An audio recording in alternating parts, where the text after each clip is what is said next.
কেউ কথা রাখেনি। ৩৩ বছর কাটলো, কেউ কথা রাখেনি। ছোটবেলায় এক বষ্টমী তার আগমনী গান হঠাৎ থামিয়ে বলেছিল, শুক্লা দ্বাদশীর দিন অন্তরাটুকু শুনিয়ে যাবে।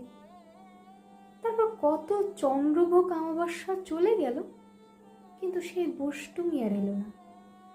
২৫ বছর প্রতীক্ষায় আছি।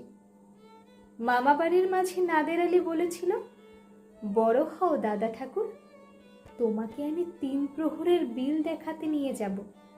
সেখানে পদ্ম ফুলের মাথায় সাপ আর ভ্রমর খেলা করে।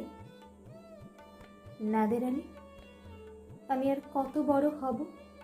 আমার মাথায় এই ঘরের ছাদ ফুঁড়ে আকাশে স্পর্শ করলে তারপর তুমি আমায় ৩ প্রহরের বিল দেখাবে?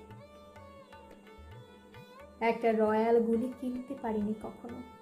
লাঠি লজেন্স দেখিয়ে দেখিয়ে চুষেছে লঙ্কর বাড়ির ছেলেরা। ভিখারির মতন চৌধুরীদের গেটে দাঁড়িয়ে দেখেছি ভেতরে রাস উৎসব। অবিরল রঙের ধারার মতো সুবর্ণ কঙ্কণ পরা ফর্সা রমণীরা কত রকম আমোদে হেসেছে, আমার দিকে তারা ফিরেও চায়নি।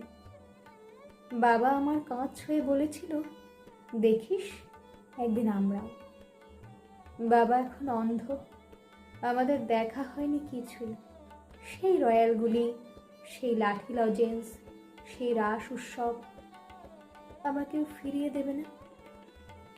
বুকের মধ্যে সুগন্ধি রুমাল রেখে বরুণা বলেছিল, যেদিন আমার সত্যিকারের ভালোবাসবে সেদিন আমার বুকেও এরকম আতরের গন্ধ হবে। ভালোবাসার জন্য আমি হাতের মুঠোয় প্রাণ নিয়েছি, দুরন্ত ষাঁড়ের চোখে বেঁধেছি লাল কাপড়। বিশ্ব সংসার তন্ন তন্ন করে খুঁজে এনেছি ১০৮টা নীল পদ্ম। তবু কথা রাখিনি বরুণা। এখন তার বুকে শুধুই মাংসের গন্ধ। এখনো সে যে কোনো নারী। কেউ কথা রাখেনি। ৩৩ বছর কাটলো, কেউ কথা রাখেনি।